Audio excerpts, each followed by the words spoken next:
Welcome to part 3 of the Subaru Legacy GT build. We are finally getting the engine back in there after a lengthy rebuild process here. I'll hop in the engine bay and give it a couple thrusts to try to get the engine in there. And I appreciate you for tuning in and watching this video of me struggling to rebuild this Subaru. A few moments later.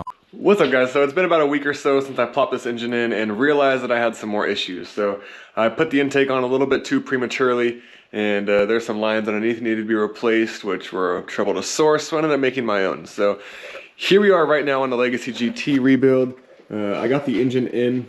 It's funny, I was struggling with some point. I had the chain hooked up to this mount and it was just too short, and I dinged my bumper a little bit with the mount, and I was trying to push it in as hard as I could and couldn't get it to go in, all because I was too short on the chain. It's funny how things work like that sometimes. So here we are, I got the turbo installed, I just bled the clutch. Basically, I'm trying to make sure the car's ready once the engine fires up, because I want to be able to take it out and do the break-in process right away. I don't want to have to turn it off, turn it on, check for leaks, look for this, look for that. So I tried to replace everything and really do a thorough job here. So the intake manifold's about to go on. I pretty much redid everything on here. I had to rebuild the fuel injectors. So they got new filters, new gaskets, O-rings, all that good stuff on them. I had to find these crankcase breather hoses. This was one I was waiting on for a while, because look at this. This won't even bend. I mean, it will if you really push it. But yeah, so I needed that. Then we got all these vacuum lines. They were all so crispy, I pretty much had to cut them off. This valve broke. All kinds of stuff on the intake. So now all these are fresh, made with high temp silicone. I just cut my own lines and I took the old heat wrap off the last ones, and it works just fine. Probably cost me like $9 total to do all of that. We got all new gaskets, clean the TGRs. Yeah, everything's ready. So now we're gonna smack this in. The intake manifold was cleaned out as well on the inside. Everything's been cleaned. The only thing I suspect I might have a problem with is this turbo. If this is the factory turbo, then it has 145,000 miles on it, and I've been looking for upgrades or even a rebuild kit. I'm open to a few different options. I don't mind rebuilding it or even buying a rebuilt one. Nothing special here. I'm not building a race car, you know what I mean? So without further ado, let's put you in the engine. And then I also don't have the spark plugs or ignition coils in. I know you guys probably think I'm bold or crazy or whatever. I don't care, but I want to crank this engine over a bunch of times, and while I build up oil pressure, have the light plugged in without the spark plugs in there. It's just what I prefer. It's what a lot of Subaru builders that I see do it as well. You don't have to, but it's just the way I'm going to do it. I got the standard oil in there, I got the zinc in there. We're going to pump it until I get that oil light off, and then yeah, so pretty much just going to time-lapse throwing that intake on. I'm still working with a broken wrist. It's healing, but I still can't do a lot with it, so just trying to keep it protected and not trying to do too much on it. So yeah, let's jump into a time lapse of getting that intake in there. Let's go.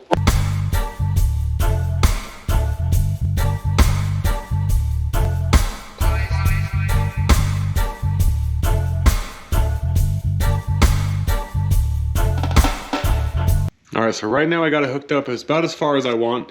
I got the spark plugs out, like I said, because I want to turn this engine over a bunch and crank it to get oil pressure. We're going to check right here, because if I don't want to put everything together and then need something, so right before we start it up, we're going to just fire this up a bunch. I've had the battery sitting on this top-down charger for a little while, getting some juice. These little battery packs are great, so I'm going to let this assist the battery while we're cranking over the starter a bunch of times. So on any fresh rebuild or an engine that has all the oil drained out of it after a while, you're going to want to try to prime the system, and this is one of the best ways to do that. Especially on the Subarus, for example, there's a red light on the dash that's going to pop on, like an oil indicator light, and you want to basically build up pressure until that light goes off, and that'll tell you that you have oil pressure. There is aftermarket oil pressure switches you can hook up to it and all that stuff, and there is a tester kit for it, but this seems to be effective, and it's always worked for me, so should work for you too. This is another reason you do that before you start the car up, because I don't want to start the car while I'm trying to break the engine and you got all these oil leaks. Look, we got a pretty bad oil leak right here. Let's see where she's coming from.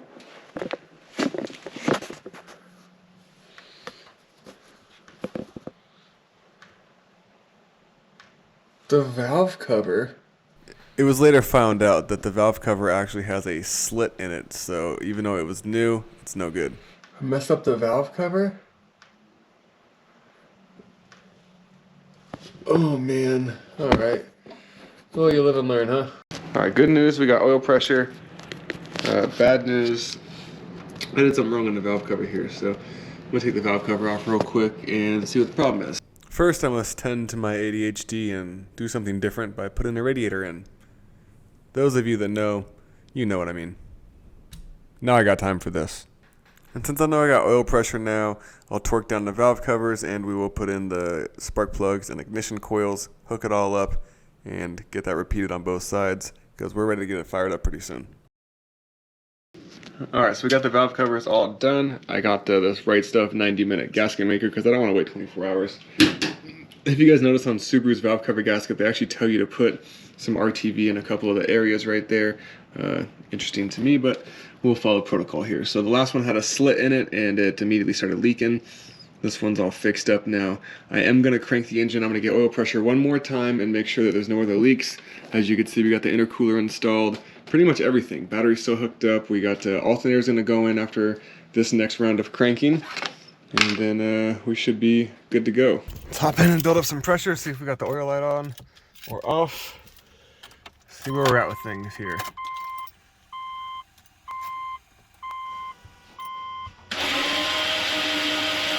Oil lights off. Boom. Let's get that one more time. Oil lights off. Alright, let's go. Alright, now that I have no more oil leaks, finally in the process of buttoning up the last little parts, throwing the alternator in, getting the right side ignition coils hooked up. And of course that means removing the battery for the dozenth time and putting it back in, but it's okay. It's the home stretch here, and we are so close to being able to finally drive this car. I've had this thing for months just sitting in the garage, so a little celebratory dance is needed. Finally, we have all the lines hooked up, everything hooked up, no leaks, clutch is bled. Now it is time to fill up the coolant. Yeah. You guys already know I'm putting that professional Subaru in there. And then of course I'm adding the cooling system conditioner. We're gonna get the coolant in here, get it burped out, fire this thing up, and then start our test drives. Let's jump into it. Also, do note the funnel should be on the little reservoir that I'm filling up right here, not on the radiator when you're doing the filling procedure on this. I don't know why I didn't catch this until afterwards, but yeah, I did it wrong. Finally got the Subaru to the starting point here. We got all the fluids in, coolant ready. We're gonna hop in and start this thing up, and fingers crossed that everything is right and we don't have any issues. So let's do it. Did I mention I'm nervous? I'm a little nervous. I know that it's like, I was careful, I did everything, but you know you can forget that one thing, so you just gotta, I don't know. Either way, let's start it up.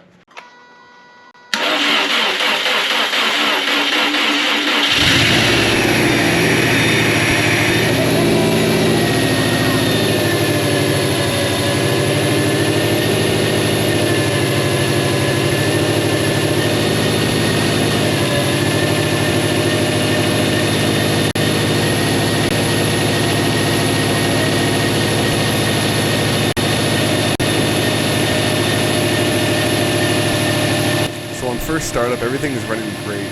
You can probably hear the massive vacuum leak coming from the intake. I pinched the manifold gasket by accident when I put it in, but that's not causing any issue right now. And the power steering pump makes a little bit of a whining noise. But other than that, everything started up and idled really good for now. Although there was a problem. Something's leaking terribly.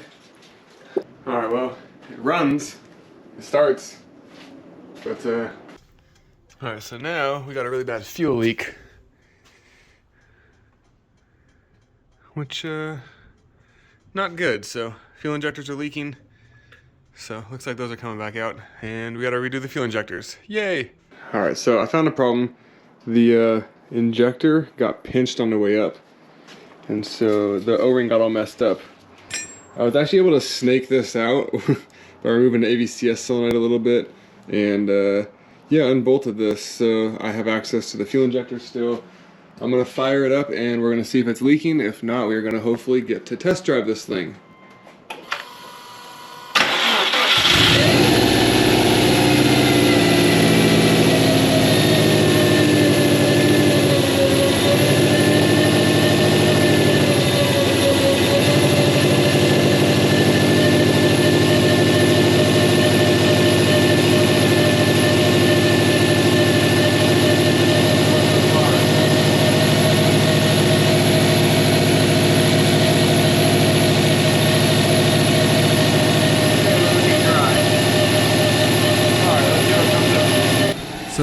fuel leaks and everything's running fine, so I'm going to give it a little bit of gas, go up and down in the RPM range just a little bit, staying pretty low.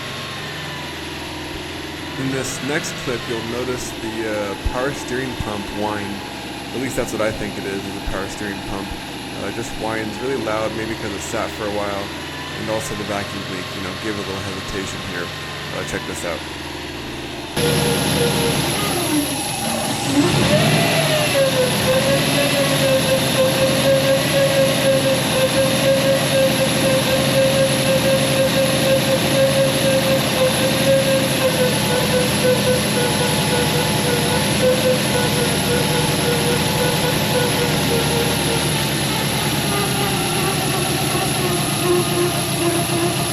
Well, it definitely doesn't sound good, and I'm pretty sure I've pinpointed it down to the power steering pump, but I've worked really hard, and that's not going to stop me from a small little test drive, because if that power steering pump goes, I'll replace that too. It's all good.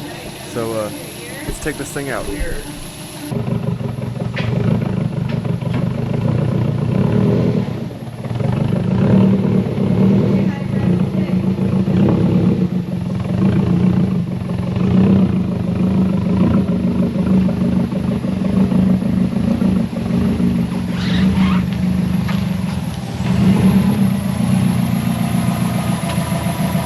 Sorry for the terrible video quality here, guys. I'm going to stick it in here and see if I can get some kind of video, but either way, it's dark. I'm taking my car on its first test drive. Let's see if it even makes it that far. I might be right back. I didn't really burp the coolant yet or anything. I just want to get some load on the engine because... Oh, and there you go, killing it, huh? Like a fucking schmuck. Alright, we are driving perfectly right now. It's a little hard to record. I got one hand and trying to drive a stick shift here, but this thing is driving nice. I am impressed.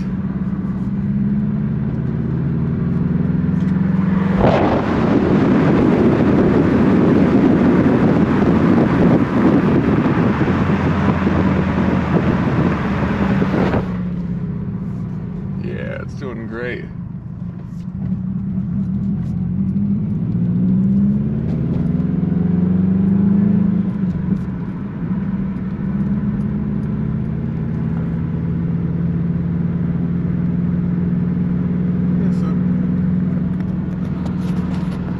So pretty much I'm just going to be cruising, doing little vacuum pulls, not going over 4,000 RPMs, but not staying at the same speed, and we're going to see what happens, so wish me luck. Ice in my veins, I've been driving this train. Years in this lane, there's no stopping this flame. Cause I came to the game and I changed it to play how I like, rearranged it to my own domain. Yeah, I got what it takes, made lots of mistakes.